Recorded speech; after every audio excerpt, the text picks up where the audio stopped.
ಪ್ರಾರ್ಥನೆ ಮತ್ತು ನಂಬಿಕೆ ಎಷ್ಟರ ಮಟ್ಟಿಗೆ ಇರಬೇಕೆಂದರೆ ಸಂಕಟ ನಮಗೆ ಬಂದರೆ ಚಿಂತೆ ಭಗವಂತ ಮಾಡಬೇಕು.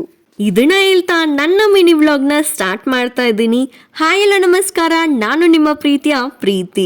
ಇವತ್ತು ಗುರುವಾರ ಆಗಿರೋದ್ರಿಂದ ದೇವ್ರಿಗೆ ಪೂಜೆ ಮಾಡಿ ಹಾಗೂ ರಾಯರ್ಗೂ ಸಹ ಪೂಜೆ ಮಾಡಿ ನನ್ನ ವ್ಲಾಗ್ನ ಸ್ಟಾರ್ಟ್ ಮಾಡ್ತಾ ಇದ್ದೀನಿ. ಇವತ್ತು ತಿಂಡಿಗೆ ಏನು ಮಾಡ್ತಿದ್ದಾರೆ ಅಂತ ಅಡುಗೆ ಮನೆ ಕಡೆ ಹೋದೆ. ಅಮ್ಮ ಅಕ್ಕಿ ರೊಟ್ಟಿ ಮಾಡ್ತಿದ್ರು. ಸೊ ಈ ರೆಸಿಪಿನ ನಿಮಗೂ ಶೇರ್ ಮಾಡಬೇಕು ಅನ್ನಿಸ್ತು, ಶೇರ್ ಮಾಡ್ತಾ ಇದ್ದೀನಿ.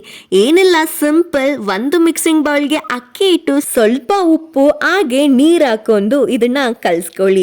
ಸೊ ಇದನ್ನು ಬ್ಯಾಟರ್ ರೀತಿಯಾಗಿ ಕಲ್ಸ್ಕೋಬೇಕಾಗುತ್ತೆ. ತವಾ ಮೇಲೆ ಒಂದೇ ಸಮ ಅಪ್ಲೈ ಮಾಡಿ. ಸೊ ಇದಕ್ಕೆ ನೀವು ಎಣ್ಣೆ ಹಾಕಿ ಬೇಯಿಸ್ಕೋಬೇಕು ಅಂತ ಏನಿಲ್ಲ. ಬೇಯ್ದಾದ ಮೇಲೆ ತುಪ್ಪ ಹಾಕೊಂಡು ತಿನ್ನಿ, ತುಂಬಾ ಚೆನ್ನಾಗಿರುತ್ತೆ. ಇದ್ರ ಕಾಂಬಿನೇಷನು ಕುಂಬಳಕಾಯಿ ಪಲ್ಯ ಜೊತೆ ಆದರೆ ಸಖತ್ತಾಗಿರುತ್ತೆ.